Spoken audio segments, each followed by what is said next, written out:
Halo sahabatku. Selamat datang kembali di channel Cerita Momo. Siapa nih di sini yang pernah diremehkan sama keluarga sendiri? Apalagi sama ipar yang mulutnya pedas banget, ngatain kita numpang hidup, padahal kenyataannya song. Nah, cerita kali ini bakal bikin kalian puas banget sama endingnya.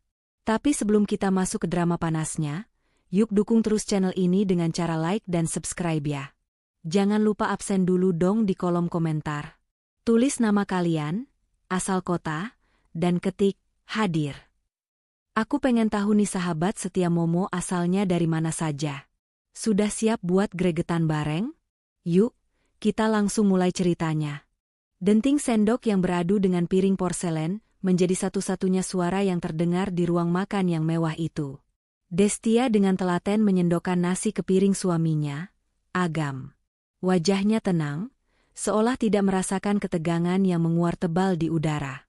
Di hadapan mereka, duduk ibu mertuanya, Bu Ratna, dan adik iparnya, Mila, yang sejak tadi menekuk wajah. Baru saja Agam hendak menyuapkan sendok pertama ke mulutnya, sebuah amplop putih melayang dan mendarat kasar tepat di samping piringnya. Agam tersentak kaget, sendoknya terhenti di udara. Ia menatap amplop itu, lalu menatap adiknya dengan tatapan lelah.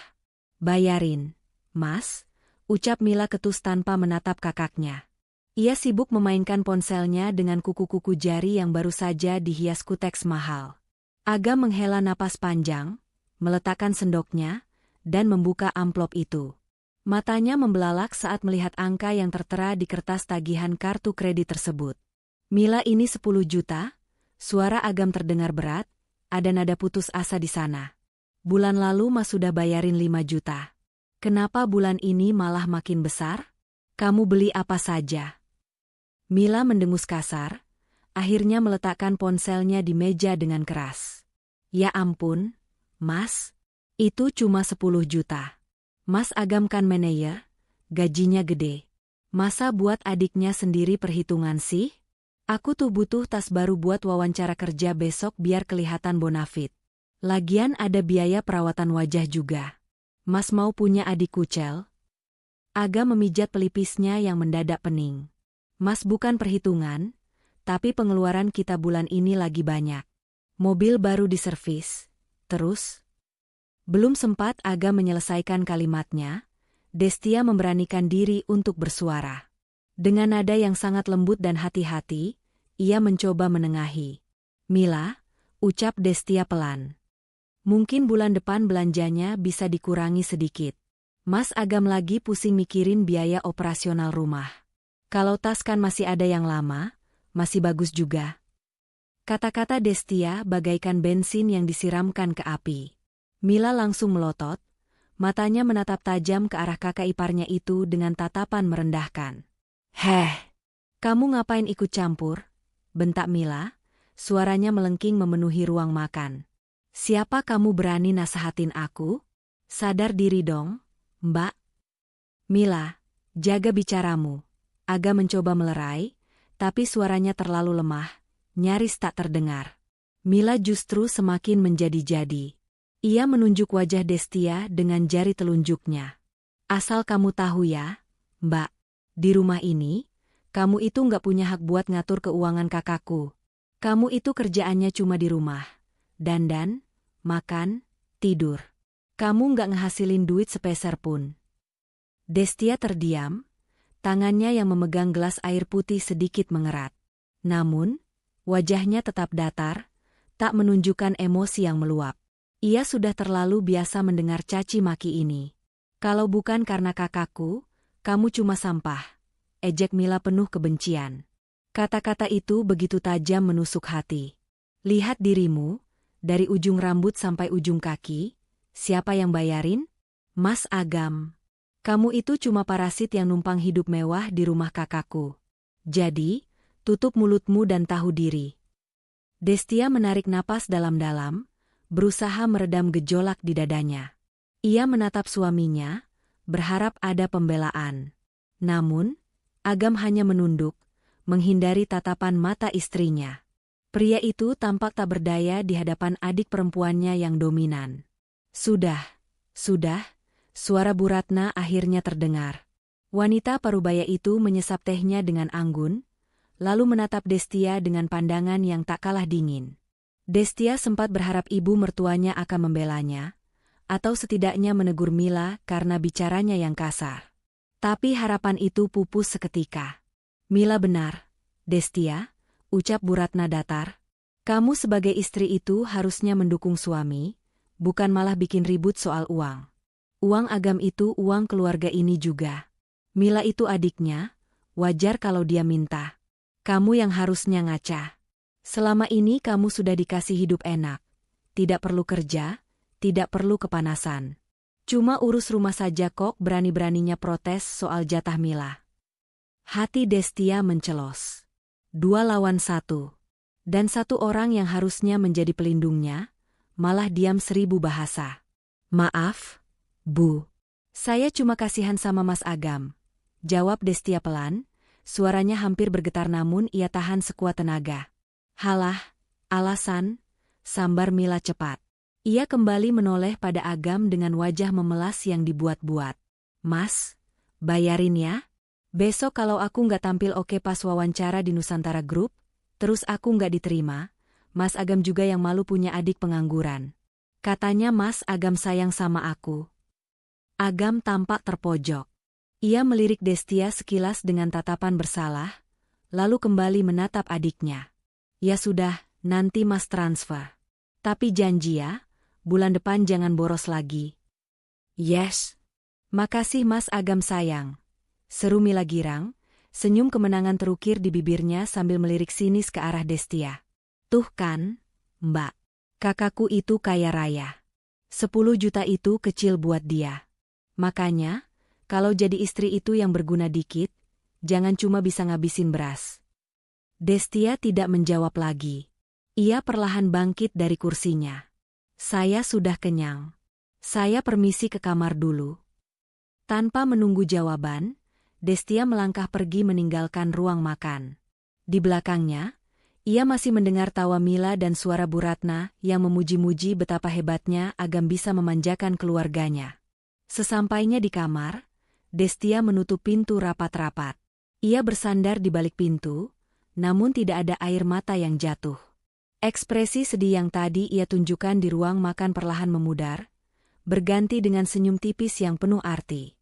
Ia berjalan menuju meja rias, mengambil ponsel pintarnya yang tergeletak di sana. Layar ponsel menyala, menampilkan notifikasi email masuk. Destia membuka email tersebut dengan tenang. Isi email itu adalah laporan keuangan bulanan dari Nusantara Group, perusahaan raksasa tempat Mila akan melamar kerja besok. Di bagian bawah laporan, tertera nama pemegang saham mayoritas sekaligus komisaris utama, Destia Maharani. Destia menatap pantulan dirinya di cermin. Wajah yang disebut sampah dan parasit oleh adik iparnya itu tersenyum dingin. Nikmatilah selagi bisa, Mila, gumam Destia lirih. Kamu tidak tahu bahwa sampah yang kamu hina ini adalah orang yang akan menentukan nasibmu besok. Ia meletakkan ponselnya, mematikan lampu kamar, dan bersiap tidur dengan hati yang jauh lebih tenang daripada yang dikira oleh siapapun di rumah itu. Permainan baru saja dimulai. Pagi itu, suasana rumah sudah gaduh bahkan sebelum matahari benar-benar tinggi. Mila sibuk mematut diri di depan cermin besar di ruang tengah, memutar tubuhnya ke kiri dan ke kanan. Tas bermerek yang semalam dibelikan Agam dengan harga 10 juta rupiah, sudah tersangkut manis di lengannya. Ia mengenakan blazer necis dan sepatu hak tinggi yang bunyinya nyaring setiap kali ia melangkah di lantai keramik. Bu, gimana penampilanku? Sudah kayak eksekutif muda belum? Tanya Mila dengan percaya diri yang meluap-luap. Bu Ratna yang sedang duduk santai sambil memotong buah mengangguk antusias. Senyum bangga merekah di wajah tuanya. Cantik sekali, anak ibu. Pasti pewawancaranya langsung terpesona lihat kamu. Penampilan itu nomor 1, Mila. Kalau sudah kelihatan mahal, orang pasti segan. Destia yang sedang menyapu lantai di dekat mereka hanya diam. Ia berusaha menyapu sepelan mungkin agar debu tidak terbang ke arah adik iparnya yang sedang wangi semerbak itu, khawatir akan memicu amukan baru. Namun, Tetap saja keberadaannya mengganggu di mata Mila. "Mbak, nyapunya nanti aja bisa nggak sih? Debunya kena baju kerjaku nih." Seru Mila ketus sambil mengibaskan tangannya di udara, seolah mengusir lalat. "Maaf, Mila. Saya pindah ke belakang dulu," jawab Destia singkat, lalu segera membawa sapunya menyingkir ke dapur. Mila mendengus pelan, lalu kembali fokus pada ibunya. "Doain ya, Bu. Nusantara Group itu perusahaan bonafit. Saingannya pasti lulusan universitas top semua. Sebenarnya aku agak deg-degan sih, IPK-ku kan cuma pas-pasan, pengalaman juga nol." "Ah, tenang saja. Rezeki itu nggak kemana. Lagian kamu kan adiknya Agam, pasti ada aura sukses yang nular," hibur Bu Ratna. Mila berangkat dengan taksi online, meninggalkan rumah dengan harapan setinggi langit namun dengan kompetensi yang sebenarnya ia ragukan sendiri. Beberapa jam kemudian, di gedung pencakar langit Nusantara Group, Mila duduk di ruang tunggu dengan gelisah. Ia melihat sekeliling. Para pelamar lain tampak sangat meyakinkan, sibuk membaca catatan atau berbicara dengan bahasa Inggris yang fasih. Nyali Mila sedikit ciut. Ia meremas tali tas mahalnya, satu-satunya benda yang memberinya sedikit rasa percaya diri saat ini. Ketika namanya dipanggil, Mila masuk ke ruangan HRD dengan langkah yang dibuat setegap mungkin. Namun, proses wawancara tidak berjalan semulus dugaannya. Pewawancara mencecar beberapa pertanyaan teknis yang membuat Mila tergagap. Ia tidak bisa menjawab soal strategi pemasaran dasar dengan benar. Wajah pewawancara terlihat datar, sesekali mengernyitkan dahi saat melihat transkrip nilai Mila. Mila keluar dari ruangan itu dengan wajah lesu. Ia yakin 100% dirinya gagal. "Sial," umpatnya dalam hati. "Pasti nggak diterima. Malu banget kalau sampai gagal, udah pamer tas mahal segala." Sore harinya, saat Agam baru pulang kerja, Mila duduk di sofa dengan wajah masam. Bu Ratna tampak khawatir melihat putrinya murung. Destia yang baru saja membawakan teh hangat untuk suaminya ikut duduk di kursi yang agak jauh, memperhatikan dalam diam. "Gimana tesnya, Mil?" tanya Agam sambil melonggarkan dasinya. "Lancar." Mila menggeleng lemah. "Susah banget, Mas. Orang HRD-nya jutek. Kayaknya aku nggak bakal diterima deh. Padahal aku udah usaha tampil maksimal." Agam menepuk bahu adiknya. "Ya sudah, nggak apa-apa. Kalau belum rezeki, nanti cari di tempat lain. Atau Mas coba tanya teman Mas, barangkali ada lowongan admin di kantornya." Mila cemberut. "Ih, ogah jadi admin biasa. Aku maunya di perusahaan gede kayak Nusantara Group, Mas. Biar bergengsi." Tiba-tiba, ponsel Mila bergetar. Ada notifikasi email masuk. Mila meliriknya malas-malasan. Namun, sedetik kemudian, matanya melotot. Ia langsung menegakkan punggungnya, membaca baris demi baris tulisan di layar ponselnya dengan mulut menganga. "Hah? Demi apa?" teriak Mila tiba-tiba, membuat Bu Ratna dan Agam kaget. "Kenapa, Mil?" tanya Bu Ratna panik. Mila melompat dari sofa dan menjerit kegirangan. "Aku diterima, Bu. Aku diterima. Gila. Nusantara Group terima aku." Agam ikut tersenyum lebar.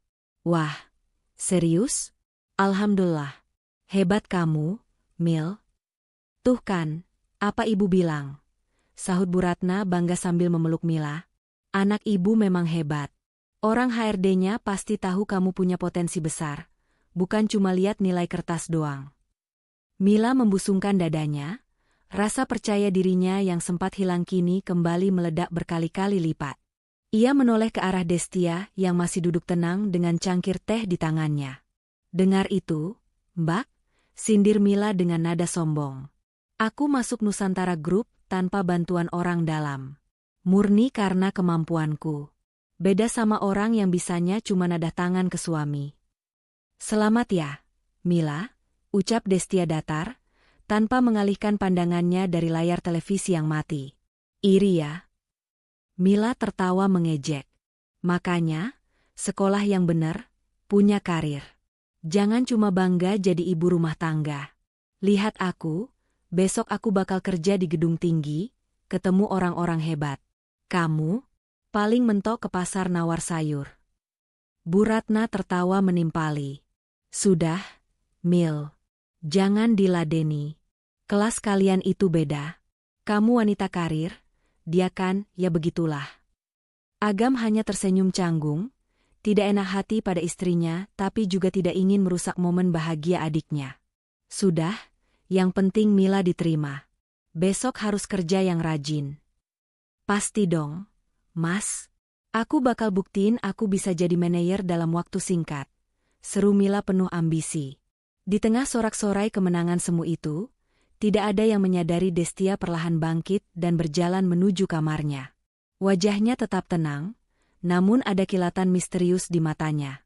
Sesampainya di kamar, Destia menutup pintu dan mengunci slotnya. Ia duduk di tepi ranjang, lalu mengeluarkan ponsel dari saku daster sederhananya. Ia membuka riwayat panggilan. Panggilan terakhir yang ia lakukan adalah 10 menit yang lalu, tepat sebelum Mila menerima email penerimaan itu. Destia menekan tombol panggil pada nomor yang dinamai, Pak Danu, HRD Manager. Halo, selamat sore Bu Komisaris. Suara di seberang sana terdengar sangat hormat dan sedikit gugup. Sore, Pak Danu, jawab Destia dengan suara berwibawa, sangat berbeda dengan nada bicaranya saat di depan mertuanya. Bagaimana instruksi saya tadi?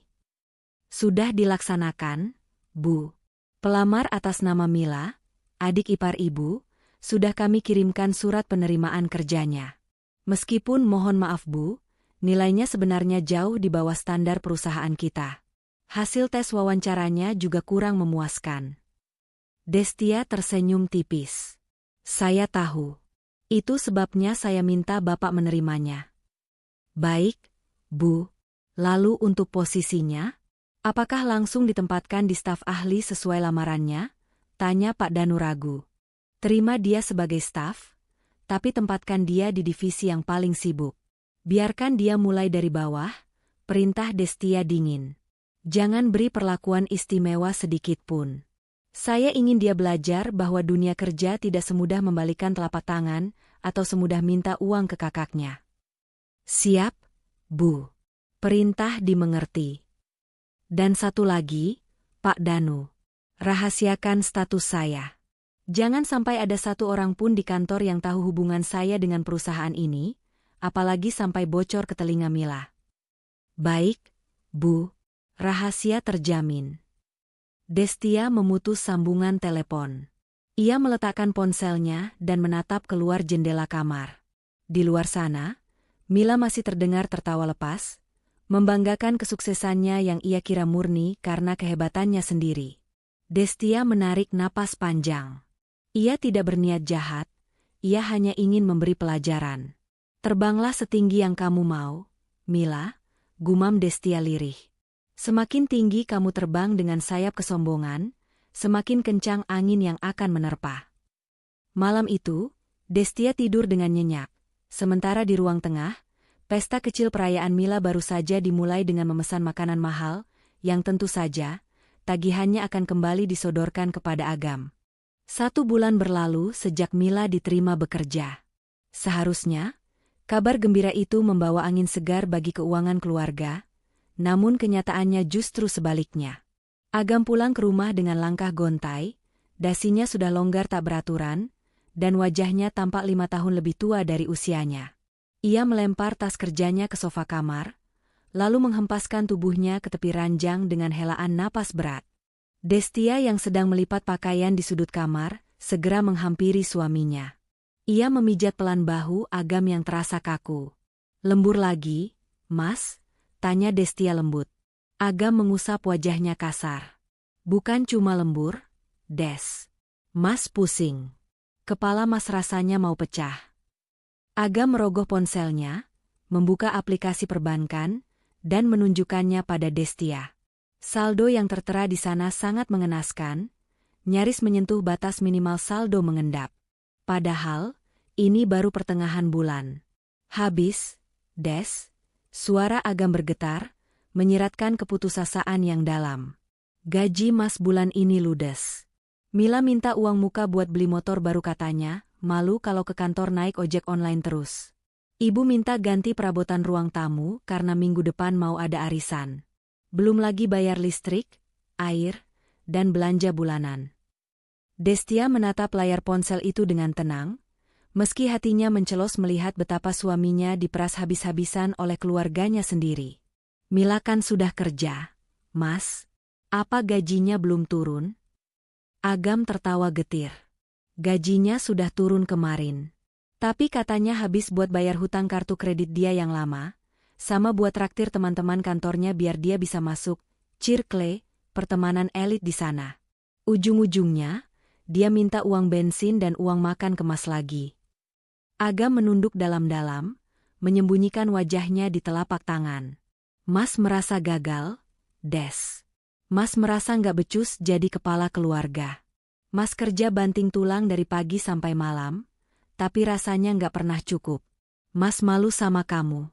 Harusnya Mas bahagiain kamu, tapi malah kamu yang sering Mas suruh hemat. Keheningan menyelimuti kamar itu selama beberapa saat. Destia menatap punggung suaminya yang bergetar. Ia tahu Agam bukan orang jahat. Hanya saja ia terlalu lemah untuk berkata, tidak, pada ibu dan adiknya. Rasa gengsi Agam untuk terlihat sukses di mata keluarganya menjadi bumerang yang perlahan membunuhnya. Destia berjalan menuju lemari pakaian, membuka laci kecil yang terkunci, dan mengambil sebuah buku tabungan serta kartu ATM. Ia kembali duduk di samping Agam. Mas, panggil Destia pelan. Agam menoleh, matanya sedikit memerah. Pakai ini dulu. Destia menyodorkan kartu ATM itu ke tangan Agam. Agam mengernyit bingung. Ini apa, Des? Ini tabungan aku. Mas tahu kan sebelum nikah aku sempat kerja sebentar dan dapat warisan sedikit dari almarhum ayah. Aku simpan buat dana darurat. Isinya lumayan, cukup buat nutupin kebutuhan rumah bulan ini sama pegangan Mas sampai gajian bulan depan. Bohong Destia dengan sangat meyakinkan. Padahal, rekening itu adalah salah satu rekening dividen sahamnya yang nilainya jauh lebih besar dari sekadar warisan sedikit. Agam menatap kartu itu dengan ragu. Jangan, Des. Itu uang kamu.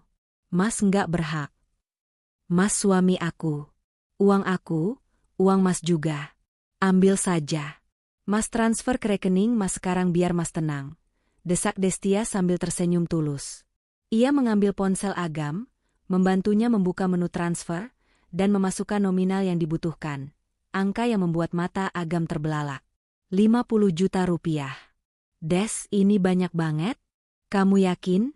Tanya Agam tak percaya. Yakin, Mas. Sudah, transfer saja.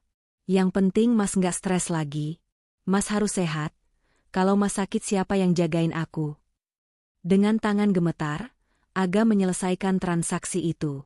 Seketika, beban berat di pundaknya terasa terangkat. Ia menatap Destia dengan pandangan berkaca-kaca, lalu memeluk istrinya erat-erat. Makasih ya, Des. Mas janji bakal ganti uang ini nanti. Mas janji bakal kerja lebih keras lagi, bisik Agam di telinga Destia. Destia membalas pelukan itu sambil menepuk punggung suaminya. Gak usah dipikirin gantinya. Yang penting Mas janji satu hal sama aku. Apa itu? Jangan bilang sama ibu atau Mila kalau ini uang dari aku. Bilang saja ini bonus dari kantor Mas atau hasil proyek sampingan Mas. Aku nggak mau mereka mikir macam-macam atau malah merendahkan Mas karena pakai uang istri. Agam melepaskan pelukannya, menatap wajah istrinya dengan rasa kagum bercampur haru. Ia tidak menyangka Destia begitu menjaga kehormatannya sebagai suami, bahkan di saat ia sedang terpuruk. Kamu istri yang terlalu baik buat Mas, Des. Iya, Mas janji. Keesokan paginya, suasana di meja makan kembali ceria. Agam, yang semalam terlihat seperti mayat hidup, kini sudah kembali segar dengan senyum percaya diri. Ia meletakkan beberapa lembar uang ratusan ribu di atas meja, di depan Bu Ratna. Bu, ini tambahan buat belanja arisan nanti. Beli kue yang enak, jangan yang murah. Biar ibu nggak malu sama teman-teman ibu, ucap Agam dengan nada bangga. Mata Bu Ratna berbinar-binar melihat uang merah itu. Alhamdulillah. Wah, anak ibu memang paling top.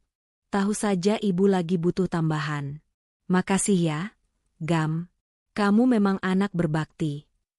Mila yang sedang menyeruput kopinya ikut menyeletuk. Buat aku mana? Mas? Motor baruku butuh aksesoris nih biar makin kece. Agam, yang kini merasa dompetnya aman berkat suntikan dana Destia, mengangguk santai. Nanti Mas transfer 2 juta. Cukup kan? Asyik. Cukup banget. Mas Agam emang the best. Seru Mila girang. Ia kemudian melirik Destia yang sedang mengoleskan selai ke roti tawar dengan tatapan mengejek. Tuh lihat, Mbak. Mas Agam itu definisi laki-laki sukses. Bisa kasih uang ke ibu, kasih uang ke adiknya, tanpa hitung-hitungan. Coba kalau Mas Agam nikahnya sama perempuan karir yang sok sibuk, pasti duitnya dipegang istri semua. Untung Mas Agam yang pegang kendali, sindir Mila tajam. Bu Ratna menimpali sambil menghitung uang di tangannya. Iya, Destia harusnya bersyukur. Kamu tinggal ongkang-ongkang kaki, semua beres. Jangan sampai kamu ngeluh atau minta yang aneh-aneh. Ingat, Agam sudah kerja keras buat kita semua.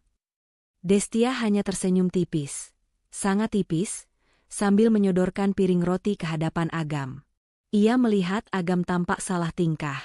Suaminya itu menghindari tatapan matanya, pura-pura sibuk meminum kopinya.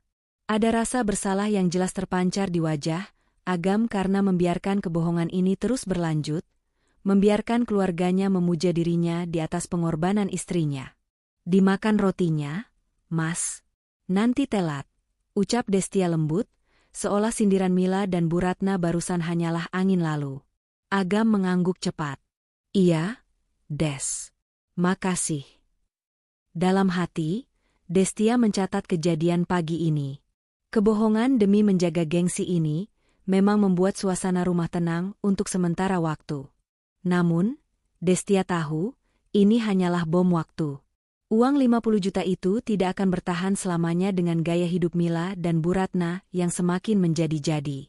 Dan ketika uang itu habis, Agam akan kembali jatuh ke lubang yang sama, tapi kali ini, lubangnya akan jauh lebih dalam. Nikmatilah peranmu sebagai raja, Mas. Batin Destia sambil menatap suaminya yang berangkat kerja diiringi pujian selangit dari ibu dan adiknya. Karena sebentar lagi, topeng itu akan terasa sangat berat untuk kamu pakai.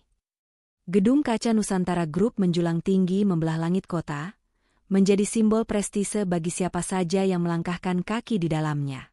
Namun, bagi Mila, gedung ini hanyalah panggung baru untuk memamerkan betapa berkelasnya hidup yang ia jalani. Baru 1 bulan bekerja, nama Mila sudah menjadi buah bibir di divisinya. Bukan karena prestasinya yang gemilang, melainkan karena tingkah lakunya yang seolah ia adalah pemilik perusahaan. Dengan tas bermerek yang baru dibelinya minggu lalu dan sepatu hak tinggi yang berdetak nyaring, Mila berjalan melewati kubikel rekan-rekannya tanpa sedikit pun melempar senyum. Heh, itu sampah di bawah meja tolong diberesin ya. Bau tahu nggak? Ganggu konsentrasi saya. Perintah Mila seenaknya pada seorang staf office bau, OB, parubaya yang sedang mengepel lantai lorong. Nada bicaranya tinggi, membuat beberapa karyawan lain menoleh. Pak Ujang, OB yang usianya jauh di atas Mila, mengangguk sopan sambil menunduk. Maaf, Mbak Mila. Nanti saya bersihkan setelah lantai ini kering. Sekarang, Pak, saya nggak mau tahu. Kalau sepatu mahal saya kotor gara-gara debu di situ, Bapak mau ganti? Gaji Bapak setahun juga nggak bakal cukup buat beli sepatu ini. Bentak Mila sambil menunjuk sepatu barunya yang mengkilap. Seorang senior divisi, Mbak Arini, yang sejak tadi memperhatikan, akhirnya tidak tahan. Ia berdiri dari kursinya dan menghampiri meja Mila. Mila, tolong jaga bicaramu. Pak Ujang itu orang tua, bicaralah yang sopan. Lagi pula, tugasmu pagi ini merekap data penjualan minggu lalu, kenapa belum selesai? Tegur Arini tegas. Mila memutar bola matanya malas. Ia bersandar di kursinya dengan gaya meremehkan. Duh, Mbak Arini, santai sedikit kenapa sih? Data itu gampang, nanti juga selesai. Lagian ya, Mbak, saya kerja di sini itu cuma buat isi waktu luang. Kakak saya itu pengusaha sukses, manajer top di perusahaan multinasional. Gaji saya di sini MAH nggak sebanding sama uang jajan yang dikasih kakak saya. Arini menggeleng tak percaya melihat arogansi anak baru itu. Ini tempat kerja profesional, Mila. Tidak ada yang peduli siapa kakakmu. Kalau kinerjamu buruk dan attitudemu minus begini, kamu bisa kena SP. Coba aja kalau berani laporin, tantang Mila dengan senyum sinis. Saya yakin HRD bakal mikir 2 kali buat negur saya. Aura orang kaya itu beda, Mbak. Nggak bisa disamain sama karyawan biasa yang hidupnya pas-pasan nunggu tanggal muda. Keributan kecil itu ternyata tidak luput dari perhatian. Di lantai paling atas, di sebuah ruangan besar dengan dinding kaca satu arah, Pak Surya, sang direktur utama, berdiri memperhatikan layar monitor CCTV yang menampilkan suasana divisi tempat Mila bekerja. Ia melihat jelas bagaimana Mila menunjuk-nunjuk Pak Ujang dan berdebat dengan Arini. Wajah Pak Surya mengeras. Sebagai pemimpin yang merintis karir dari bawah, ia paling benci melihat karyawan yang tidak punya etika. Tangannya sudah gatal ingin memecat anak baru yang sombong itu saat itu juga. Ia meraih telepon di mejanya, namun kemudian teringat satu nama yang memiliki kekuasaan lebih tinggi darinya di gedung ini. Pak Surya mengurungkan niatnya memanggil HRD, dan beralih mengambil ponsel pribadinya. Ia mencari sebuah kontak yang disimpan dengan nama Ibu Deka, Dewan Komisaris. Selamat siang, Bu. Sapa Pak Surya dengan nada sangat hormat begitu panggilan tersambung. Siang, Pak Surya. Ada perkembangan? Suara tenang Destia terdengar dari seberang sana. Suara itu kontras sekali dengan citra ibu rumah tangga sederhana yang selama ini ia tampilkan di depan keluarganya. Maaf mengganggu waktu Ibu. Saya hanya ingin melaporkan mengenai karyawan baru atas nama Mila, adik ipar Ibu, lapor Pak Surya hati-hati. Perilakunya sudah mulai meresahkan divisi, Bu. Hari ini dia membentak staf kebersihan dan menantang seniornya. Dia terus-menerus membawa nama kakaknya sebagai tameng. Jujur saja Bu, ini sudah mencoreng budaya kerja perusahaan kita. Hening sejenak di ujung telepon. Pak Surya menunggu instruksi, berharap ia diberi lampu hijau untuk menendang Mila keluar. Apakah dia melakukan kesalahan fatal yang merugikan keuangan perusahaan? Pak Surya, tanya Destia datar. Belum, Bu. Sejauh ini baru masalah etika dan kinerja yang lambat. Bagus. Kalau begitu, tahan dulu, perintah Destia. Pak Surya mengernyit bingung. Tahan, Bu? Maksud Ibu? Kita biarkan saja dia bersikap seperti itu. Benar. Biarkan dia merasa di atas angin. Biarkan dia merasa dia yang paling hebat dan paling berkuasa di sana. Suara Destia terdengar dingin dan penuh perhitungan. Kalau Bapak pecat dia sekarang, dia hanya akan pulang ke rumah, menangis pada suaminya dan ibunya, lalu menyalahkan perusahaan Bapak yang tidak profesional. Dia tidak akan belajar apa-apa. Destia memberi jeda sebentar, seolah sedang menyusun bidak catur di kepalanya. Saya ingin dia jatuh saat dia merasa posisinya paling tinggi. Saat dia merasa tidak tersentuh. Naikkan egonya, Pak Surya. Jangan ditegur keras dulu. Biarkan dia menumpuk kesalahan-kesalahannya sampai menjadi bukit yang akan menimbunnya sendiri nanti. Pak Surya menelan ludah. Ia merinding mendengar strategi atasan tertingginya itu. Balas dendam yang elegan namun mematikan. Saya mengerti, Bu. Jadi strategi kita diamkan saja? Bukan didiamkan, tapi diawasi. Catat semua kesalahannya, sekecil apapun. Kumpulkan buktinya. Nanti akan ada waktunya kita buka rapor, itu di hadapan semua orang. Pungkas Destia. Baik, Bu. Laksanakan. Oh ya, Bu, undangan untuk pesta gala tahunan bulan depan sudah kami siapkan. Apakah Ibu akan hadir sebagai tamu VVIP? Tentu. Itu akan menjadi panggung utamanya, Pak Surya. Pastikan Mila mendapatkan undangan itu dan pastikan dia tahu bahwa dia harus membawa pasangannya. Saya ingin melihat wajahnya saat dia tahu siapa sebenarnya yang dia sebut sampah. Siap, Bu Dewan Komisaris. Sambungan telepon terputus. Pak Surya kembali menatap layar CCTV. Di sana, Mila terlihat sedang tertawa lepas bersama seorang rekan kerjanya yang sepertinya baru saja berhasil ia pengaruhi, sambil sesekali memamerkan jam tangan barunya. Pak Surya menggeleng pelan sambil bergumam, "Kasihan sekali kamu, Nak. Kamu sedang menggali kuburanmu sendiri sambil tertawa." Sementara itu, di rumah, Destia meletakkan ponselnya di atas meja dapur. Ia kembali melanjutkan kegiatannya memotong sayuran untuk makan malam. Wajahnya kembali menjadi wajah istri yang penurut dan sederhana. Namun, di dalam hatinya, hitungan mundur sudah dimulai.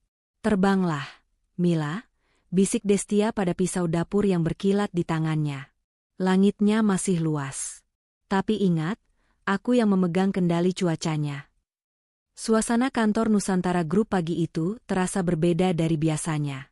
Bisik-bisik antusias terdengar dari setiap sudut kubikel, menggantikan suara ketikan keyboard yang monoton. Penyebabnya adalah sebuah amplop tebal berwarna emas yang baru saja dibagikan oleh tim HRD ke setiap meja karyawan. Mila mengambil amplop itu dengan ujung jarinya yang lentik, seolah sedang memegang barang keramat. Ia membuka segel lilin merah di belakangnya, dan menarik keluar sebuah kartu undangan yang terbuat dari bahan bludru mewah.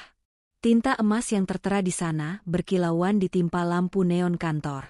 "Undangan Pesta Gala Tahunan Nusantara Group," gumam Mila membaca tulisan itu.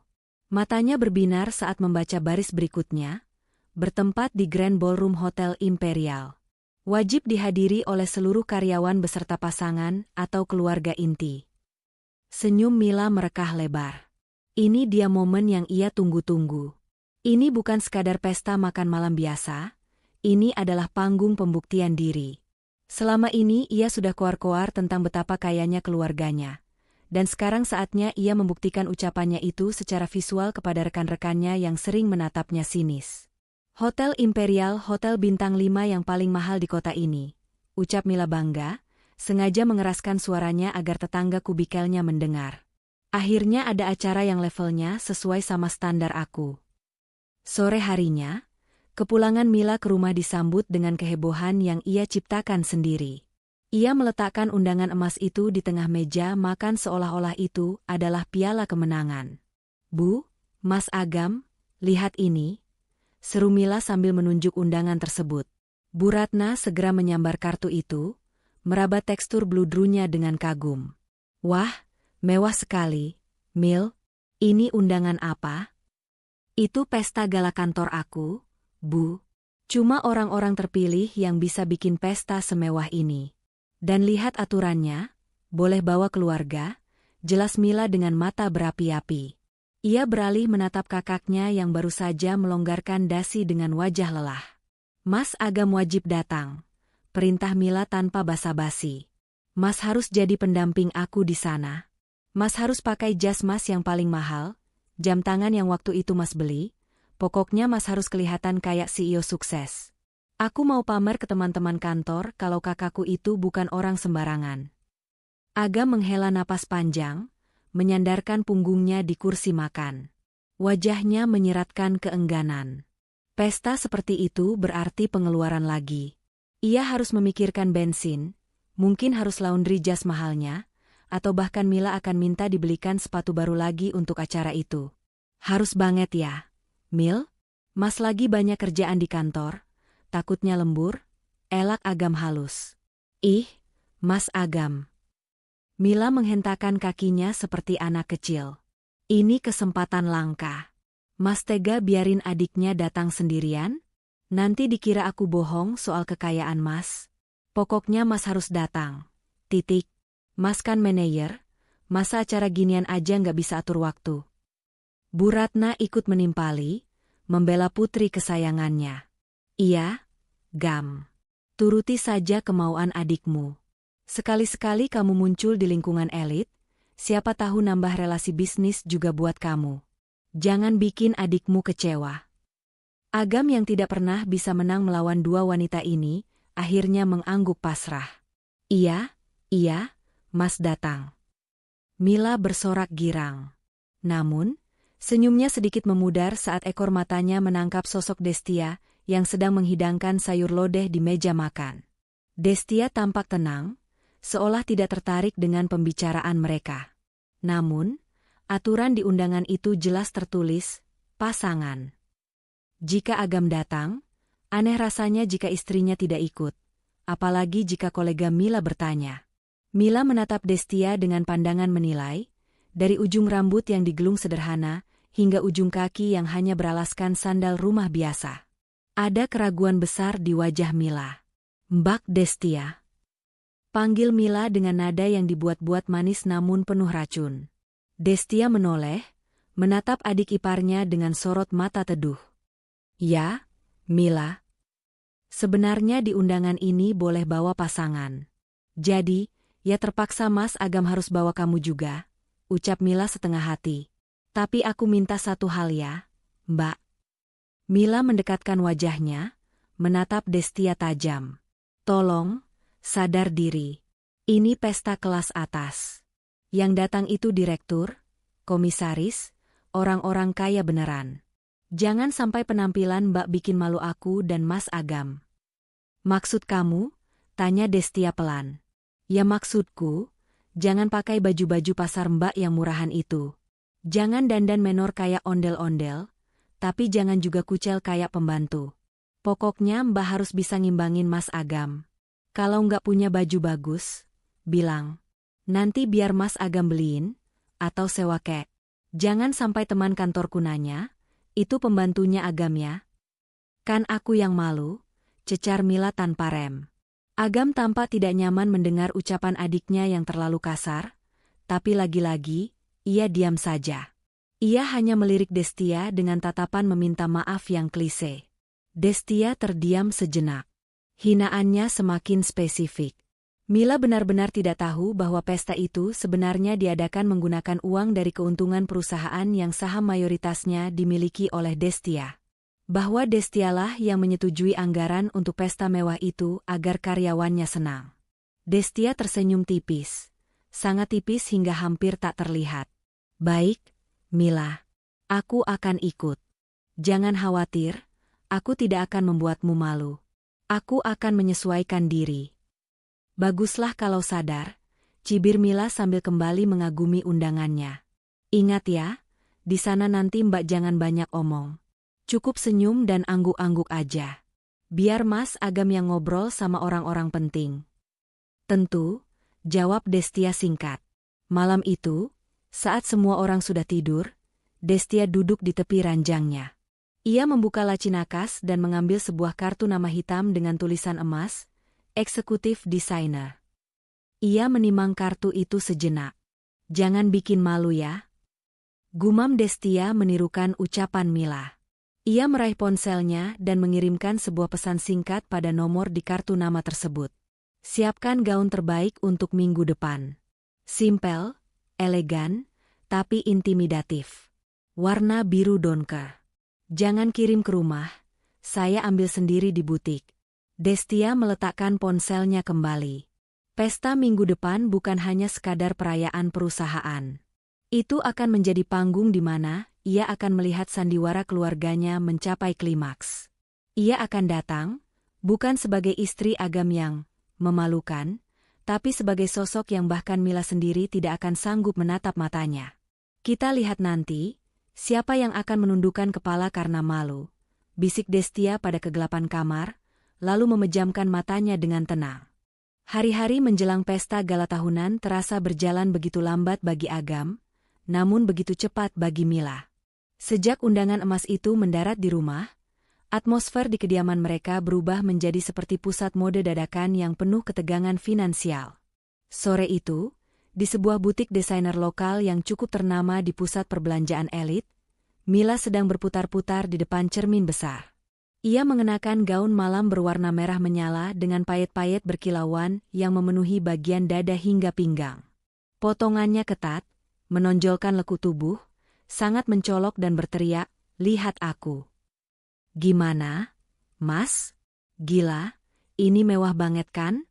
Kalau aku pakai ini, Dijamin semua mata di ballroom bakal tertuju ke aku, ujar Mila sambil mengibaskan bagian bawah gaunnya dengan genit.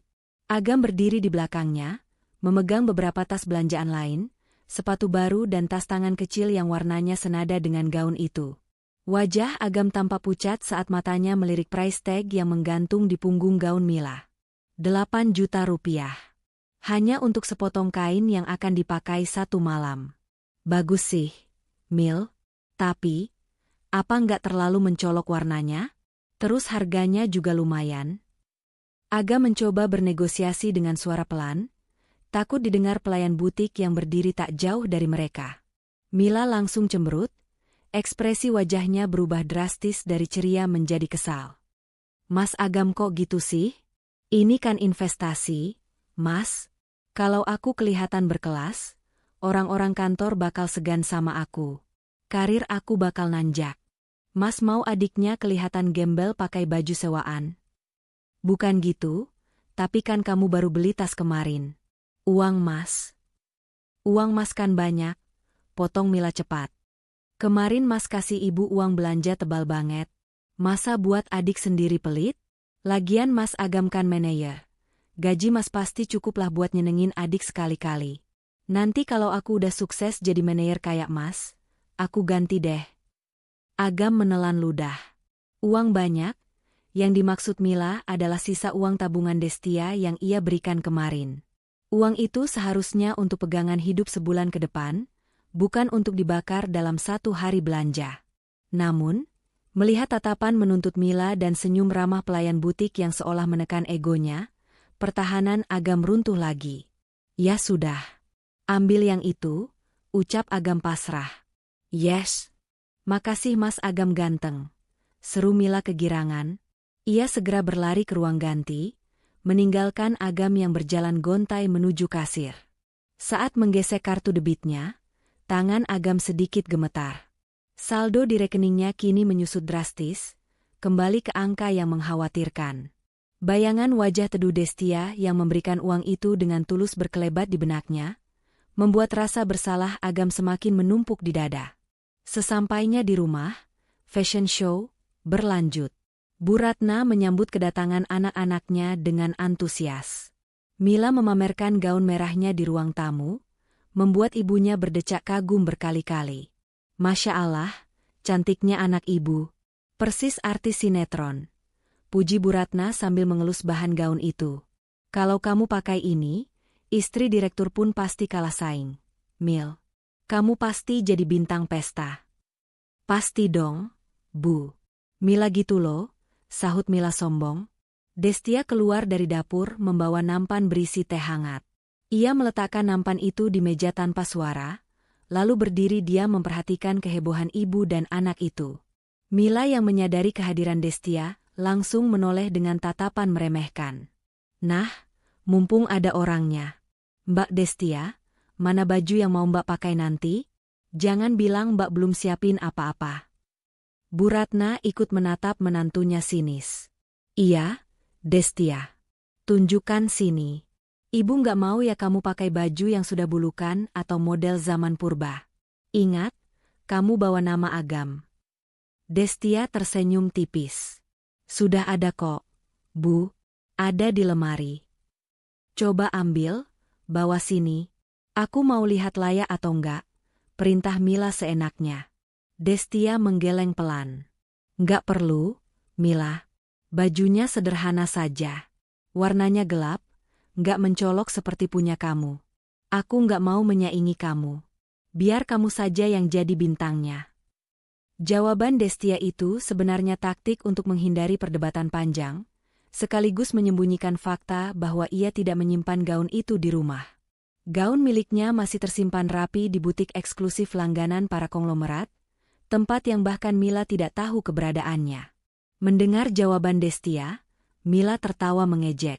Halah, bilang aja baju lama kan? Atau baju diskonan Tanah Abang? Ya sudahlah, terserah. Yang penting Mbak mandi yang bersih, dandan yang rapi. Jangan sampai dikira pembantu yang nyasar masuk hotel. Paling dia di sana cuma jadi patung. Mil, timpal Bu Ratna sambil menyeruput tehnya. Dia mana ngerti obrolan orang kantoran. Paling cuma plonga-plongo cari makanan gratis. Kamu jangan deket-deket dia nanti, biar nggak ketularan aura suramnya. Agam yang duduk di sofa sambil memijat keningnya merasa tidak enak hati, tapi ia terlalu lelah untuk membela istrinya. Sudah, Bu, Mila. Jangan bicara begitu. Destia istriku. Justru karena istri kamu, Ibu ingatkan, Gam, balas Bu Ratna tajam. Istrimu itu cerminan kamu. Kalau dia tampil kucel, kamu yang malu. Harusnya kamu belikan dia baju baru juga, tapi ya percuma juga sih kalau dasarnya nggak punya aura nyonya. Destia hanya menunduk sedikit, menyembunyikan kilatan matanya. Saya permisi ke belakang dulu, mau menyiapkan makan malam. Ia berjalan menjauh dari ruang tamu, meninggalkan tawa renyah Mila dan omelan Bu Ratna yang masih membahas betapa tidak sepadannya Destia bersanding dengan Agam. Di dapur yang sepi, Destia mencuci piring dengan gerakan tenang namun bertenaga. Air keran mengalir deras, meredam suara dari ruang depan. Sederhana, gumam Destia pada dirinya sendiri. Ia teringat gaun yang sudah ia pesan. Gaun itu memang terlihat sederhana di mata orang awam karena tidak penuh payet atau warna neon. Namun, gaun itu terbuat dari sutra kualitas terbaik di dunia, dengan potongan timeles karya desainer yang biasa melayani ibu negara. Harganya 10 kali lipat dari gaun merah norak yang dibanggakan Mila. Ditambah dengan satu set perhiasan berlian minimalis yang selama ini ia simpan di brankas bank, penampilan Destia nanti bukan untuk mencari perhatian, tapi untuk menunjukkan power. Tunggu saja, Bu Ratna, Mila, bisik Destia, mematikan keran air. Kalian akan melihat perbedaan antara orang kaya baru yang berisik dengan pemilik tahta yang sebenarnya. Malam semakin larut. Di kamar, Agam sudah tertidur pulas karena kelelahan, dengkurannya terdengar halus. Destia duduk di sisi ranjang, menatap wajah suaminya. Ada rasa kasihan, tapi juga kekecewaan yang mendalam. Agam memilih jalan ini, jalan di mana ia membiarkan istrinya diinjak-injak demi ego keluarganya. Destia membuka ponselnya, mengecek satu pesan masuk dari Pak Surya. Bu, seat arangemen sudah diatur. Meja ibu ada di baris paling depan, meja VVIP nomor 1. Meja Pak Agam dan Ibu Mila ada di baris tengah, meja nomor 45. Apakah perlu diubah? Jari Destia menari di atas layar, mengetik balasan singkat. Biarkan begitu. Jarak itu perlu untuk memperjelas posisi kami nanti. Destia meletakkan ponselnya dan membaringkan tubuhnya di samping Agam. Besok adalah harinya. Hari di mana topeng-topeng akan terbuka, dan realita akan menghantam mereka yang selama ini hidup dalam gelembung kesombongan. Pesta Gala Tahunan Nusantara Group akan menjadi malam yang tak terlupakan, terutama bagi seorang Mila. Lampu gantung kristal raksasa yang menghiasi lobi Hotel Imperial memantulkan cahaya keemasan ke seluruh penjuru ruangan, menciptakan atmosfer kemewahan yang menyilaukan mata. Malam itu, lobi hotel dipenuhi oleh tamu-tamu berpakaian necis, wangi parfum mahal yang saling bertabrakan di udara. Sebuah taksi online berhenti di depan lobi. Pintu terbuka, dan turunlah sepasang sepatu hak tinggi berwarna merah menyala, diikuti oleh gaun merah penuh payet yang berkilauan ditimpa cahaya lampu. Mila melangkah keluar dengan dagu terangkat tinggi, seolah ia adalah selebriti yang sedang berjalan di karpet merah. Di belakangnya, Agam menyusul dengan setelan jas yang ia beli 2 tahun lalu. Wajahnya tampak sedikit tegang memikirkan biaya taksi yang baru saja ia bayar dengan saldo yang kian menipis. Terakhir, Destia turun dari sisi pintu yang lain. Penampilannya sangat kontras dengan adik iparnya. Destia mengenakan gaun panjang berwarna biru donker, navy blue, dengan potongan alain yang jatuh sempurna di tubuhnya. Tidak ada payet, tidak ada manik-manik yang menyilaukan. Hanya kain sutra halus yang membalut tubuhnya dengan elegan, dipadukan dengan clutch hitam kecil dan rambut yang disanggul modern namun rapi. Di lehernya, melingkar sebuah kalung berlian kecil dengan satu mata soliter yang memancarkan kilau tajam namun tersembunyi. Mila menoleh ke arah Destia dan langsung mendengus meremehkan. Ia memindai penampilan kakak iparnya dari atas ke bawah dengan tatapan mencela. Ya ampun, Mbak Destia, komentar Mila pedas. Suaranya cukup keras hingga beberapa orang di dekat pintu masuk menoleh. Ini pesta gala, bukan acara melayat. Kenapa bajunya gelap dan polos begitu sih? Nggak ada glamor-glamornya sama sekali. Kebanting banget sama aku. Agam yang berdiri di antara mereka tampak gelisah. Sudah, Mil. Bagus kok, kelihatan rapi. Rapi doang nggak cukup. Mas, ini tuh high class event. Bantah Mila sambil membenarkan tatanan rambutnya. Ya sudahlah, untung Mbak Destia jalannya di belakang. Jadi orang-orang fokusnya ke aku sama Mas Agam aja. Ayo, Mas. Mila langsung menggandeng lengan Agam dengan posesif, menyeret kakaknya masuk ke dalam ballroom. Destia hanya tersenyum tipis menanggapi hinaan itu, lalu melangkah perlahan mengikuti mereka, menjaga jarak beberapa meter di belakang layaknya seorang asisten pribadi yang patuh. Di dalam Grand Ballroom, suasana jauh lebih megah. Ratusan meja bundar tertata rapi dengan taplak putih bersih dan centerpiece bunga segar yang wangi. Panggung utama di depan sana dihiasi layar LED raksasa bertuliskan, Nusantara Group Annual Gala Dinner. Mila memeki kecil saat melihat rombongan teman-teman divisinya berkumpul di dekat meja prasmanan koktail. Ia segera menarik Agam mendekat. Hai guys. Sapa Mila dengan nada dibuat seceria mungkin. Rekan-rekan kerjanya, segerombolan wanita muda yang juga berdandan maksimal, menoleh serempak. Mila. Wah, gila gaun lo cetar banget. Puji salah satu temannya yang bernama Siska.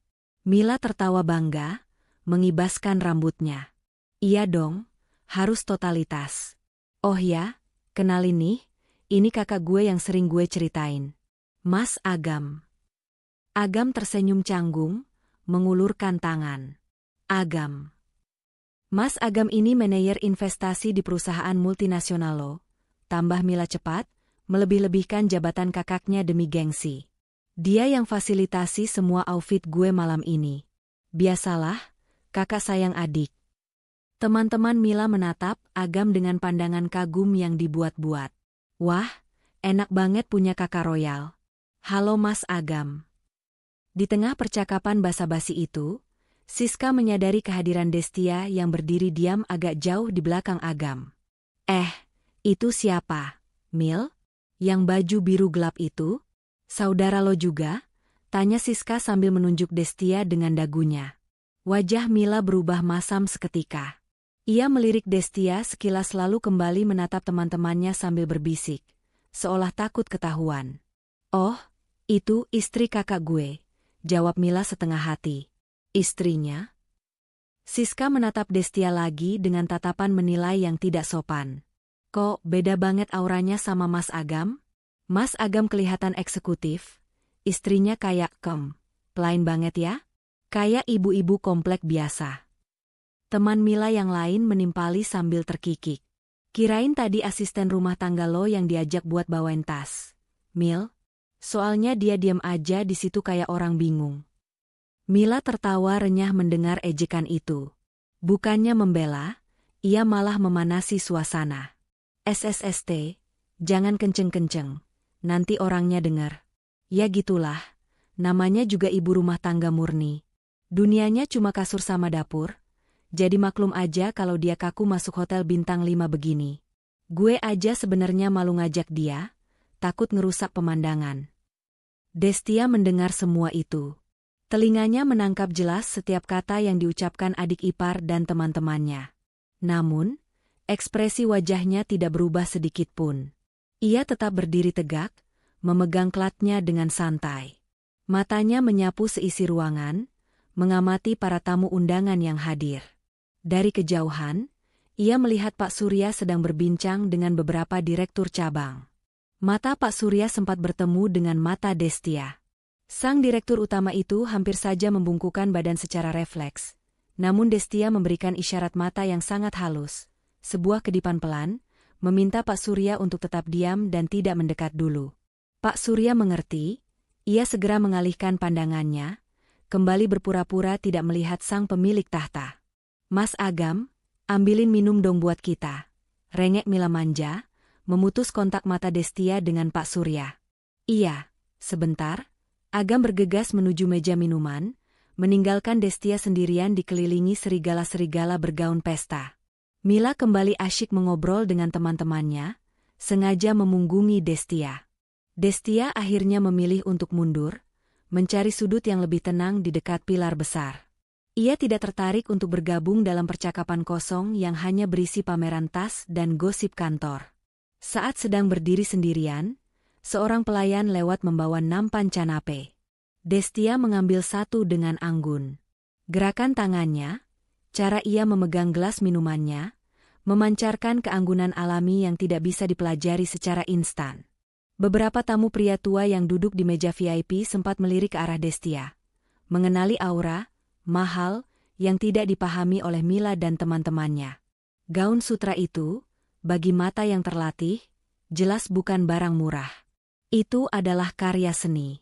Tiba-tiba, suara MC terdengar menggema dari pengeras suara, meminta seluruh hadirin untuk menempati meja masing-masing karena acara inti akan segera dimulai. Ayo guys, kita duduk. Meja kita di mana? Tanya Mila heboh. Kita di meja nomor 45. Agak tengah, jawab Siska. Mila segera menarik lengan Agam yang baru kembali membawa minuman. Ayo mas, kita duduk. Mbak Destia, ayo buruan. Jangan lelet, nanti dikira nggak dapat kursi. Destia mengikuti mereka menuju meja nomor 45. Meja itu letaknya cukup strategis, namun jelas bukan meja utama. Di sekeliling mereka adalah staf level menengah dan junior. Mila duduk dengan bangga, meletakkan tas mahalnya di atas meja agar semua orang bisa melihat logonya. Agam duduk di sebelahnya, menyeka keringat dingin di dahinya karena AC ruangan yang dingin tidak mampu mendinginkan kecemasannya berada di lingkungan yang asing ini. Destia duduk di kursi yang tersisa, tepat di sebelah Agam. Ia duduk dengan punggung tegak, tenang dan diam. Duh, semoga makanannya enak ya. Katanya catering hotel ini mahal banget per pax-nya. Oceh Mila tak henti-henti. Oh ya, denger-denger nanti ada door prize motor juga. Mas Agam harus doain aku menang ya. Lampu ruangan perlahan meredup, menyisakan lampu sorot yang terpusat ke panggung. Musik orkestra yang megah mulai dimainkan sebagai pembuka. MC pria dan wanita naik ke panggung dengan semangat. Selamat malam keluarga besar Nusantara Group. Selamat datang di malam apresiasi yang penuh bintang ini. Tepuk tangan gemuruh membahana di seluruh ruangan. Mila bertepuk tangan paling kencang, wajahnya berseri-seri. Ia merasa inilah dunia yang seharusnya ia tinggali. Dunia gemerlap, tepuk tangan, dan pengakuan. Dan malam ini, lanjut sang MC dengan suara berat dan dramatis, adalah malam yang sangat spesial. Karena untuk pertama kalinya dalam 5 tahun terakhir, sosok yang memegang kendali tertinggi di perusahaan kita, yang selama ini bekerja dalam senyap membawa Nusantara Group menuju puncak kesuksesan, hadir di tengah-tengah kita. Suasana mendadak hening penuh antisipasi. Mila menyenggol lengan Agam. Tuh kan mas, komisaris utama dateng. Katanya orangnya misterius banget. Pasti orang tua bangka yang galak. MC melanjutkan, mari kita sambut dengan hormat, Bapak Direktur Utama kita, Bapak Surya, yang akan memberikan sambutan sekaligus memperkenalkan pimpinan tertinggi kita. Pak Surya naik ke atas panggung diiringi tepuk tangan sopan. Wajahnya serius namun ada senyum bangga yang tersungging di bibirnya. Ia berdiri di podium, memandang ke seluruh penjuru ruangan, matanya berhenti sejenak tepat di meja nomor 45, menatap lurus ke arah wanita bergaun biru gelap yang duduk tenang di sana. Mila yang merasa Pak Surya melihat ke arah mejanya langsung berbisik panik namun girang pada Agam. Mas, Pak Surya liatin ke sini. Kayaknya dia ngenalin aku deh sebagai karyawan baru yang potensial. Gila, aku diperhatiin direktur utama. Destia, yang duduk di samping Agam, hanya tersenyum samar mendengar kepedean adik iparnya yang sudah melampaui batas kewajaran itu. Nikmatilah detik-detik terakhir hayalanmu, Mila, batin Destia. Karena setelah ini, realita akan memukulmu telak. Di atas podium yang bermandikan cahaya sorot, Pak Surya berdiri dengan wibawa penuh. Ia membetulkan posisi mikrofonnya sejenak, membiarkan keheningan menyelimuti ruangan Grand Ballroom yang luas itu. Ribuan mata tertuju padanya, menanti kelanjutan kalimat yang menggantung di udara. Hadirin sekalian, suara bariton Pak Surya menggema jernih. Nusantara Group tahun ini mencatatkan keuntungan terbesar sepanjang sejarah perusahaan. Kita telah membuka 10 cabang baru dan mengakuisisi 2 perusahaan rintisan yang potensial. Tepuk tangan kembali membahana, namun Pak Surya segera mengangkat tangan kanannya, meminta ketenangan kembali. Namun, semua keberhasilan ini bukanlah kerja keras saya seorang diri. Ada satu sosok yang menjadi otak di balik semua strategi besar kita. Sosok yang selama ini memilih untuk tetap berada di balik layar, memantau kita, mendukung kita, dan memastikan kapal besar ini berlayar ke arah yang benar. Beliau adalah Dewan Komisaris Utama kita, sekaligus pemegang saham pengendali tunggal Nusantara Group. Di meja nomor 45, Mila menyikut lengan Agam dengan antusias. Matanya berbinar-binar penuh ambisi. "Dengar tuh, Mas," bisik Mila dengan suara tertahan namun tajam. "Pemegang saham tunggal. Itu artinya dia yang punya semuanya. Mas Agam harus siap-siap kartu nama, ya. Nanti kalau ada sesi ramah tamah, kita harus pepet orang ini. Siapa tahu Mas Agam bisa dapat suntikan modal atau proyek kerjasama. Jangan cuma diam aja kayak patung." Agam mengangguk ragu, tangannya meremas serbet makan di pangkuannya. Keringat dingin mulai membasahi telapak tangannya. Ia merasa sangat kecil berada di tempat ini, apalagi disuruh bermanuver bisnis dengan orang yang levelnya jauh di atas langit. "Iya, Mil. Nanti Mas coba," jawab Agam pelan, suaranya terdengar tidak meyakinkan. Mila mendecakkan lidah, kesal melihat kakaknya yang kurang agresif. Ia kemudian menoleh ke arah Destia yang duduk tenang di sisi lain Agam. Destia sedang menyesap air mineralnya dengan gerakan yang sangat halus, matanya menatap lurus ke arah Pak Surya di panggung. "Mbak Destia, perhatiin tuh," tegur Mila sinis. "Lihat gimana orang-orang sukses bicara. Visinya jauh ke depan. Bukan cuma mikirin besok mau masak apa atau harga cabai naik berapa. Mbak tuh harusnya belajar dari suasana kayak gini, biar wawasannya terbuka dikit. Jangan cuma jadi beban suami yang taunya minta duit belanja." Destia menurunkan gelasnya perlahan. Ia menoleh sedikit ke arah Mila, sudut bibirnya terangkat membentuk senyum misterius. "Aku sedang memperhatikan, Mila. Sangat memperhatikan." "Halah, sok ngerti," cibir Mila sambil memutar bola matanya. "Paling juga Mbak nggak paham istilah akuisisi atau saham pengendali. Udah, diam aja. Jangan malu-maluin aku kalau nanti komisarisnya lewat sini." Di panggung, Pak Surya kembali berbicara. Nada suaranya kini terdengar lebih emosional dan penuh hormat. "Banyak rumor yang beredar bahwa pemilik perusahaan ini adalah konglomerat asing, atau mungkin politisi tua yang duduk di kursi roda. Tapi malam ini, saya ingin mematahkan semua rumor itu. Beliau ada di sini. Duduk bersama kalian, menikmati hidangan yang sama, dan bernapas di udara yang sama." Gumam penasaran mulai terdengar riuh rendah di seluruh ruangan. Para tamu saling toleh, menatap meja kiri dan kanan mereka, mencoba menebak siapa sosok yang dimaksud. "Saya mengundang beliau hadir malam ini, karena beliau ingin melihat langsung wajah-wajah orang yang telah bekerja keras untuk perusahaannya. Beliau ingin memastikan bahwa kesejahteraan kalian terjamin," lanjut Pak Surya.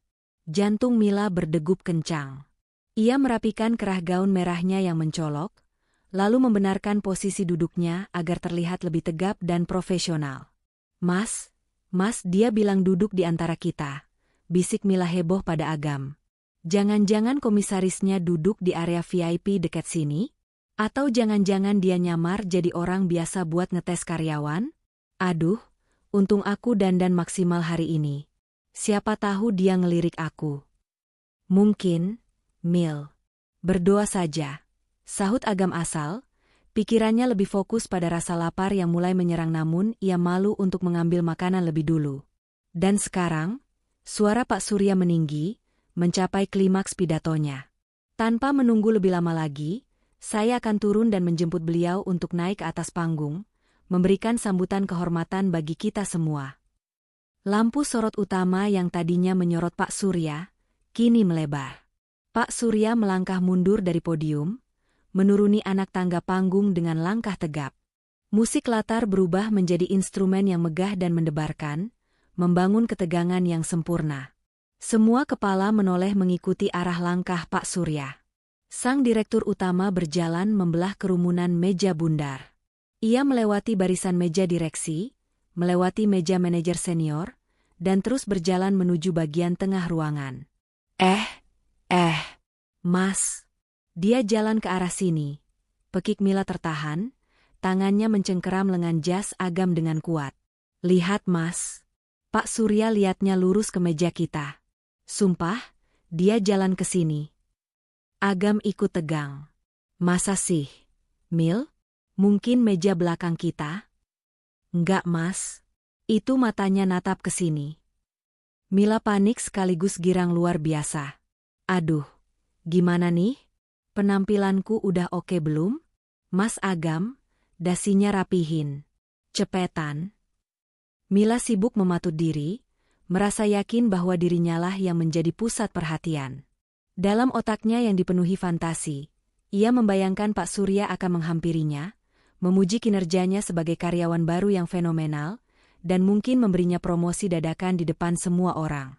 Pak Surya semakin dekat. 10 meter. 5 meter. Jantung Mila serasa mau copot. Ia melihat Pak Surya tersenyum. Senyum itu mengarah tepat ke meja nomor 45. Mas, berdiri Mas. Kita harus sambut. Perintah Mila. Dengan percaya diri selangit, Mila berdiri dari kursinya. Ia mengembangkan senyum lebar yang sudah ia latih di depan cermin, siap mengulurkan tangan untuk menyambut bos besarnya. Agam, yang bingung dan terbawa arus kepanikan adiknya, ikut berdiri dengan canggung.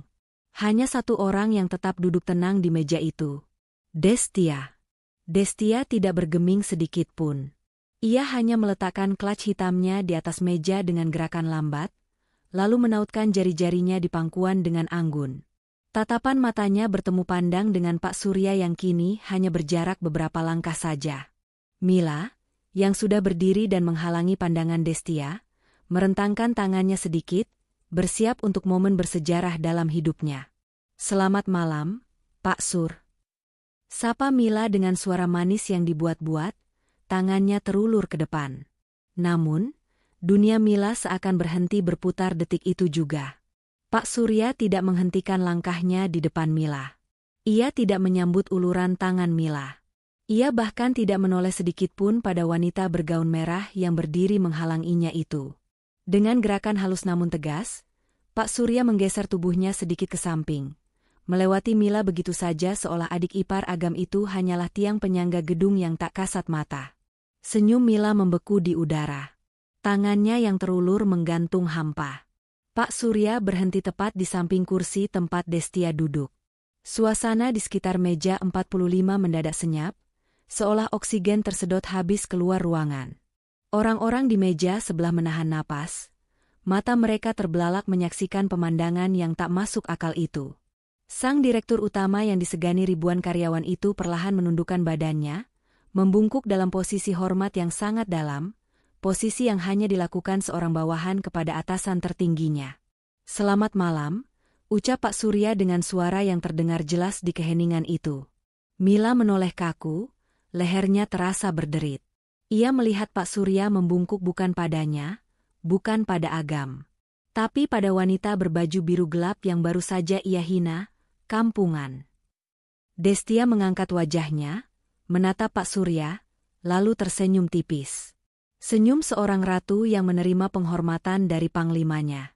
Malam, Pak Surya, jawab Destia tenang. Kata-kata Pak Surya masih menggantung di udara, namun dampaknya bagaikan bom atom yang meledak tanpa suara.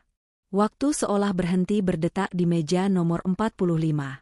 Selamat datang, Ibu Dewan Komisaris, ulang Pak Surya dengan nada yang lebih tegas, memastikan tidak ada satupun telinga yang salah dengar. Mohon maaf jika sambutan kami kurang berkenan. Silakan, Bu.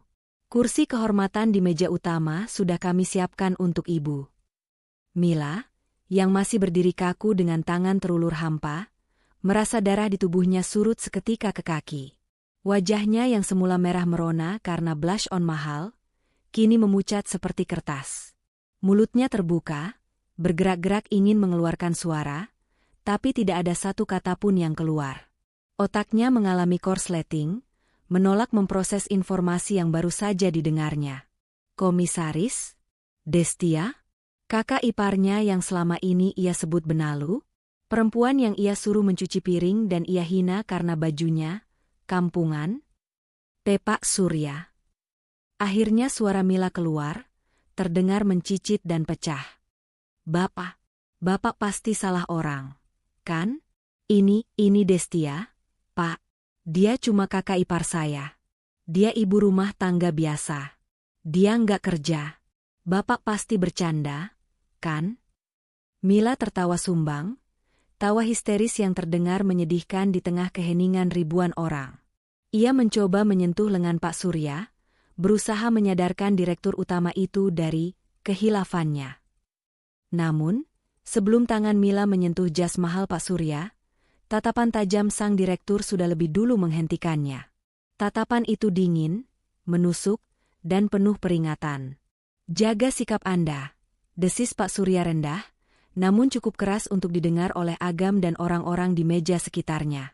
Anda sedang berbicara tentang pemilik tunggal perusahaan tempat Anda bekerja. Apakah sopan menunjuk-nunjuk atasan tertinggi Anda seperti itu? Agam, yang berdiri di samping Mila, merasakan lututnya lemas. Ia ambruk kembali ke kursinya, seolah tulang kakinya mendadak dilolosi. Matanya menatap nanar ke arah istrinya. Potongan-potongan puzzle di kepalanya mulai menyatu dengan mengerikan. Uang, tabungan warisan, yang tak habis-habis. Keengganan Destia untuk membalas hinaan Mila. Ketenangan Destia saat Agam mengaku gajinya habis.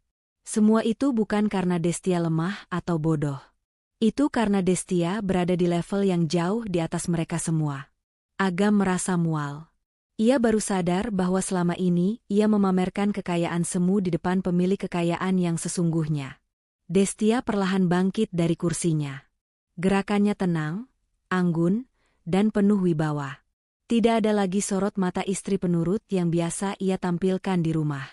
Yang berdiri di sana sekarang adalah seorang ratu yang siap menduduki tahtanya. Ia merapikan sedikit lipatan gaun sutra biru gelapnya, lalu menoleh ke arah Mila yang masih melongo seperti patung lilin yang meleleh. Mila, panggil Destia pelan. Mila tersentak. Ia menatap kakak iparnya dengan tatapan horor, seolah melihat hantu. Nikmatilah pestanya, ucap Destia datar, tanpa senyum, tanpa emosi. Bukankah kamu bilang ingin melihat orang-orang berkelas malam ini? Lihatlah baik-baik. Setelah mengucapkan kalimat itu, Destia mengalihkan pandangannya pada Pak Surya. Ia mengangguk kecil. Mari, Pak Surya. Mari, Bu. Silakan lewat sini.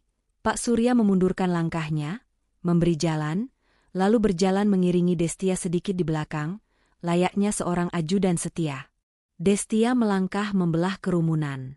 Lampu sorot follow spot kini sepenuhnya menyinari dirinya. Ribuan pasang mata mengikuti setiap langkah kakinya.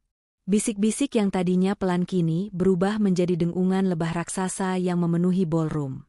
Itu Bu Destia? Gila, cantik banget ternyata. Itu yang punya Nusantara Group? Masih muda banget. Lihat wibawanya, beda banget sama cewek baju merah norak tadi. Mila mendengar semua itu. Telinganya berdenging panas. Ia merasa ratusan mata yang tadi menatapnya kagum kini, berubah menjadi tatapan mencemooh.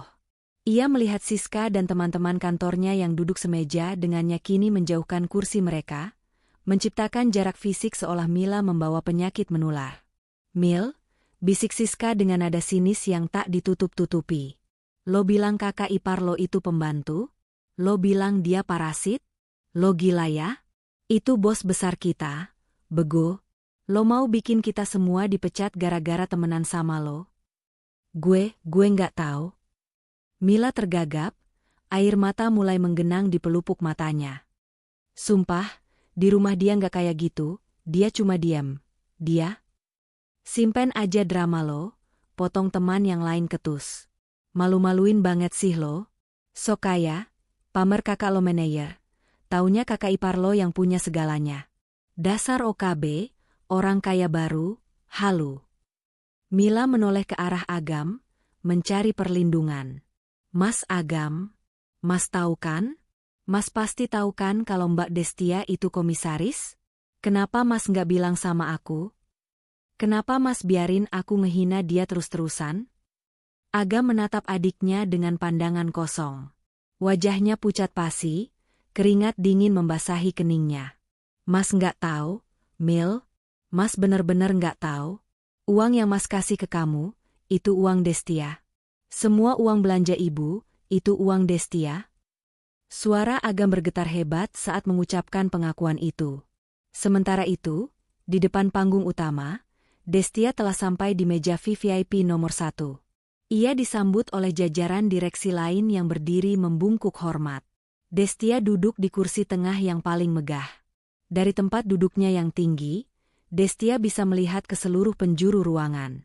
Matanya kembali tertuju ke meja nomor 45 yang berada jauh di tengah. Ia melihat kekacauan kecil di sana. Ia melihat Mila yang kini duduk merosot di kursinya, menutupi wajahnya dengan tangan. Ia melihat Agam yang menunduk dalam, tak berani mengangkat wajah. Pak Surya membungkuk di samping telinga Destia. Bu, apakah kita perlu memanggil mereka ke depan sekarang? Atau menunggu acara selesai? Destia mengambil gelas kristal berisi air mineral di depannya, menyesapnya sedikit untuk membasahi kerongkongannya yang kering. Panggil mereka setelah pidato saya, perintah Destia tenang. Bawa mereka ke ruang rapat VIP di belakang panggung. Termasuk ibu mertua saya jika dia ada di daftar tamu, tapi sepertinya dia tidak diundang. Baik, Bu. Hanya suami dan adik ipar ibu. Destia meletakkan gelasnya. Ia berdiri dan berjalan menuju podium. Saat ia memegang mikrofon, seluruh ruangan hening seketika. Hening yang mencekam, namun penuh rasa hormat. Selamat malam, rekan-rekan semua. Suara Destia mengalun lembut namun tegas melalui pengeras suara, memenuhi setiap sudut ruangan hingga ke telinga Mila yang berdenging. Malam ini saya berdiri di sini bukan hanya untuk merayakan keuntungan perusahaan. Tapi saya ingin berbicara tentang satu hal yang sering dilupakan oleh manusia ketika mereka merasa memiliki sedikit kekuasaan. Destia menatap lurus ke arah kamera yang menayangkan wajahnya ke layar raksasa. Wajah cantiknya terpampang jelas, diperbesar ribuan kali lipat, sehingga Mila yang duduk jauh pun bisa melihat sorot mata dingin itu seolah menatap langsung ke jiwanya. Integritas dan rasa tahu diri, ucap Destia menekan setiap suku katanya. Di meja nomor 45, Mila merasa lehernya seperti dicekik. Ia tahu, dua kata itu ditujukan khusus untuknya. Pesta yang seharusnya menjadi panggung kemenangannya, kini berubah menjadi pengadilan terbuka yang paling mengerikan dalam hidupnya. Dan palu hakim sudah diangkat, siap diketuk untuk menjatuhkan vonis kehancuran baginya. Pintu ruang VIP yang berat dan kedap suara itu tertutup perlahan, memisahkan hiruk-pikuk pesta di luar dengan keheningan yang mencekam di dalam. Ruangan itu dingin, didominasi oleh meja marmer panjang dan kursi-kursi kulit berkualitas tinggi. Di ujung meja, Destia duduk dengan ketenangan yang mengintimidasi, sementara Pak Surya berdiri tegak di sampingnya bak pengawal setia. Di hadapan mereka, Mila berdiri dengan tubuh gemetar hebat. Wajahnya sembab, air mata melunturkan maskara mahalnya, hingga membentuk aliran sungai hitam di pipinya. Agam berdiri di sebelahnya, menunduk dalam-dalam, bahunya merosot seolah memikul beban dunia yang tak kasat mata. Tidak ada yang berani bicara. Suara detak jam dinding terdengar, seperti palu hakim yang sedang menghitung mundur waktu eksekusi. Duduk, perintah Destia singkat. Suaranya tidak keras, namun memiliki otoritas yang membuat Mila dan Agam refleks menarik kursi dan duduk dengan kaku. Mila meremas gaun merahnya, Gaun yang beberapa jam lalu ia banggakan sebagai simbol status, kini terasa seperti kostum badut yang mempermalukan dirinya sendiri. Ia menoleh pada Agam dengan tatapan memelas, berharap kakaknya masih memiliki sedikit sisa kejantanan untuk membela dirinya. "Mas," cicit Mila dengan suara parau. "Mas Agam, tolong ngomong sesuatu. Bilang sama dia, bilang sama atasan Mas ini kalau ini cuma salah paham. Kakak kan manajer hebat, kakak kan punya saham juga kan di tempat lain? Kakak pasti bisa lindungin aku, kan?" Agam tidak menjawab. Ia hanya memejamkan matanya rapat-rapat, rahangnya mengeras menahan tangis. "Jawab adikmu, Mas." Suara Destia memecah kebisuan. Ia menatap suaminya dengan sorot mata yang sulit diartikan, campuran antara kasihan dan ketegasan. Dia butuh pahlawannya sekarang. Dia butuh kakaknya yang kaya raya untuk menyelamatkan karirnya. Agam menarik napas panjang yang terdengar menyakitkan. Perlahan, ia mengangkat wajahnya. Matanya merah dan basah. Ia menatap Mila, adik yang selama ini ia manjakan dengan kebohongan demi kebohongan. "Mila." Suara Agam pecah. "Maafin Mas." "Maaf kenapa, Mas? Jangan minta maaf. Lawan dia," seru Mila histeris, menunjuk Destia dengan jari gemetar. "Dia cuma beruntung aja jadi bos di sini. Tapi di rumah, dia tetap istri Mas yang numpang hidup. Uang Mas lebih banyak dari dia, kan?" "Cukup, Mila," bentak Agam tiba-tiba, membuat Mila terlonjak kaget. Agam mencengkeram tepi meja marmer itu, hingga buku-buku jarinya memutih. "Mas nggak punya apa-apa, Mil. Mas bukan orang kaya. Mas nggak punya saham, Mas nggak punya investasi miliaran." Mila terbelalak. "Maksud Mas apa? Mobil baru? Renovasi rumah? Uang belanja ibu? Tas aku? Itu semua dari mana kalau bukan uang Mas?" Air mata Agam tumpah. Pertahanannya runtuh seketika di hadapan istri yang selama ini menutupi aibnya. "Itu uang Destia," aku Agam dengan suara lirih yang menyayat hati. "Gaji Mas cuma cukup buat bayar cicilan rumah dan makan seadanya. Sisanya gaya hidup mewah kamu, arisan ibu, baju-baju branded kamu, bahkan uang 50 juta yang kemarin Mas kasih buat pelunasan kartu kreditmu. Itu semua uang Destia. Destia yang transfer ke rekening Mas supaya Mas terlihat sukses di mata kalian." Ruangan itu hening seketika. Pengakuan itu menghantam Mila lebih keras daripada tamparan fisik manapun. Mulutnya menganga, tapi tidak ada suara yang keluar. Otaknya berusaha menyangkal, tapi wajah bersalah Agam adalah bukti yang tak terbantahkan. Enggak mungkin." Bisik Mila menggelengkan kepalanya. Dia kan cuma di rumah? Dia cuma dasteran?" Destia tersenyum miring. Ia membuka sebuah map yang sejak tadi tergeletak di depannya. Ia mengeluarkan selembar kertas dan mendorongnya ke hadapan Mila. Itu adalah bukti transfer bank atas nama Destia Maharani ke rekening Agam, dengan nominal yang fantastis, tertanggal tepat sehari sebelum Mila membeli tas dan gaun merah itu. "Kamu bilang aku sampah?" tanya Destia pelan, namun setiap katanya tajam menusuk. "Kamu bilang aku parasit? Asal kamu tahu, Mila, parasit yang sesungguhnya adalah kalian. Aku diam bukan karena aku takut. Aku diam karena aku menjaga harga diri suamiku. Aku ingin dia tetap terlihat sebagai kepala keluarga yang hebat di depan ibu dan adiknya. Tapi apa balasannya?" Destia berdiri, berjalan perlahan mendekati kursi Mila. Mila menyusut di kursinya, ketakutan melihat aura kakak iparnya yang kini terasa begitu raksasa. "Kalian injak harga diriku. Kalian hina penampilanku. Kalian sebut aku beban," lanjut Destia. Ia mencondongkan tubuhnya, menatap lurus ke manik mata Mila. "Mila, gaun yang kamu pakai, tas yang kamu pamerkan ke teman-temanmu, bahkan makanan yang kamu makan setiap hari di rumah, semua itu dibeli dari uang sampah ini." Mila menangis tersedu-sedu. Rasa malu yang luar biasa menjalar dari ujung kaki hingga ke ubun-ubun. Ia teringat semua caci makinya. "Kalau bukan karena kakakku, kamu cuma sampah. Kalimat itu kini berbalik menyerangnya bagaikan bumerang beracun. Ternyata, kalau bukan karena kakak iparnya, dia dan kakaknya hanyalah orang biasa yang terlilit hutang gaya hidup. Bu Destia, sela Pak Surya sopan. Bagaimana dengan status kepegawaian saudari Mila? Apakah perlu saya buatkan surat pemecatan sekarang juga atas dasar perilaku tidak menyenangkan terhadap atasan? Tangis Mila semakin kencang mendengar kata pemecatan. Ia baru saja diterima, ia baru saja pamer. Jika dipecat sekarang, tamatlah riwayat sosialnya.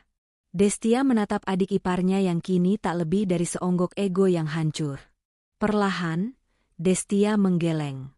Tidak, Pak Surya. Jangan pecat dia, jawab Destia tenang. Mila mendongak, ada secercah harapan di matanya. Apakah Destia akan memaafkannya? Memecat dia terlalu mudah, sambung Destia dingin. Biarkan dia tetap bekerja di sini. Tapi, cabut semua fasilitas istimewanya. Pastikan dia bekerja sesuai dengan kompetensinya yang sebenarnya. Jika dia tidak becus, tegur dia. Jika dia salah, beri sanksi. Perlakukan dia sama seperti staf paling bawah. Biarkan dia merasakan bagaimana rasanya mencari uang dengan keringat sendiri, tanpa bisa berlindung di balik nama kakaknya atau nama saya. Destia kembali menatap Mila. Itu hukumanmu, Mila. Setiap hari kamu datang ke kantor ini, kamu akan melihat fotoku di lobi. Kamu akan ingat bahwa bos besarmu adalah orang yang kamu hina di meja makan. Kamu akan hidup dengan rasa malu itu setiap detik sampai kamu belajar apa arti kerendahan hati. Atau, kamu boleh mengundurkan diri sekarang juga dan kembali menjadi pengangguran yang menjadi beban ibumu. Pilihan ada di tanganmu. Mila menunduk, bahunya terguncang hebat. Ia tahu ia tidak punya muka lagi untuk bekerja di sini. Teman-temannya sudah tahu, satu kantor sudah tahu. Bertahan di sini sama saja dengan bunuh diri sosial. Tapi keluar dari sini, ia akan kehilangan segalanya. Tanpa berkata apa-apa lagi, Mila berdiri dengan goyah. Ia tidak sanggup menatap Destia maupun Agam. Dengan langkah terseok-seok, ia berlari keluar dari ruangan VVIP itu, meninggalkan gaun merahnya yang berkilauan namun tak lagi bermakna. Suara pintu yang terbanting menjadi penanda hancurnya kesombongan seorang adik ipar. Kini tinggal Agam dan Destia di ruangan itu. Pak Surya, memahami situasi, membungkuk sedikit lalu undur diri keluar ruangan, memberikan privasi bagi pasangan suami istri itu. Agam masih menunduk. Ia perlahan merosot dari kursinya, berlutut di lantai marmer yang dingin, memeluk kaki Destia. Des ampunin Mas, Des. Isak Agam pilu. Mas salah. Mas bodoh. Mas gagal jadi suami. Mas biarin kamu dihina padahal kamu yang nyawer-nyawa buat keluarga kita. Mas malu, Des. Mas malu banget. Destia menatap puncak kepala suaminya. Tangannya terulur, menyentuh rambut Agam pelan. Tidak ada kebencian di matanya, hanya rasa lelah yang amat sangat. Bangun, Mas, ucap Destia lembut namun tegas. Agam mendongak, wajahnya basah oleh air mata. Jabatan, uang, dan hormat itu tidak bisa diminta, Mas. Apalagi dibeli dengan kebohongan. Itu semua harus didapat, kata Destia bijak. Selama ini aku membiarkanmu memimpin, memberimu panggung, tapi kamu malah lupa siapa yang membangun panggung itu untukmu. Destia menarik tangannya. Malam ini, pulanglah ke rumah ibu. Tenangkan ibumu yang pasti akan kaget mendengar cerita Mila. Jelaskan semuanya pada ibu, sejelas-jelasnya. Jangan ada lagi kebohongan. Katakan siapa yang sebenarnya membiayai hidup kalian selama ini. Terus, kita gimana? Des? Kamu mau ninggalin Mas? Tanya Agam ketakutan. Aku butuh waktu, Mas. Jawab Destia sambil membalikan badan, berjalan menuju jendela kaca besar yang menampilkan pemandangan kota di malam hari. Aku tidak akan menceraikanmu hari ini. Tapi pintu rumah kita tertutup untukmu sampai kamu bisa datang kembali sebagai Agam yang baru. Agam yang tidak butuh validasi dari orang lain. Agam yang bisa menghargai istrinya bukan karena uangnya, tapi karena keberadaannya. Agam terdiam. Ia tahu ia pantas mendapatkan hukuman ini. Ia perlahan bangkit, menghapus air matanya, dan mengangguk. Baik, Des. Mas akan perbaiki semuanya. Mas akan mulai dari nol. Mas akan buktikan Mas pantas jadi suami kamu lagi, bukan karena uang kamu, tapi karena Mas sendiri. Agam berjalan keluar dengan langkah berat namun lebih jujur dari sebelumnya. Ia meninggalkan gedung mewah itu bukan sebagai kakak kaya raya, melainkan sebagai seorang pria biasa yang baru saja ditampar oleh realita untuk bangun dari mimpi tidurnya. Destia berdiri sendirian di ruangan besar itu, menatap pantulan dirinya di kaca jendela. Ia bukan lagi istri yang diam. Ia bukan lagi sampah. Malam ini, ia telah membersihkan hidupnya dari racun yang selama ini menggerogoti kebahagiaannya. Ia merogoh ponselnya, mengetik pesan singkat pada asisten pribadinya. Pastikan Mila menerima pesangon yang layak jika dia mengajukan resign besok. Jangan persulit dia. Biarkan dia pergi dengan sisa harga dirinya. Destia tersenyum tipis.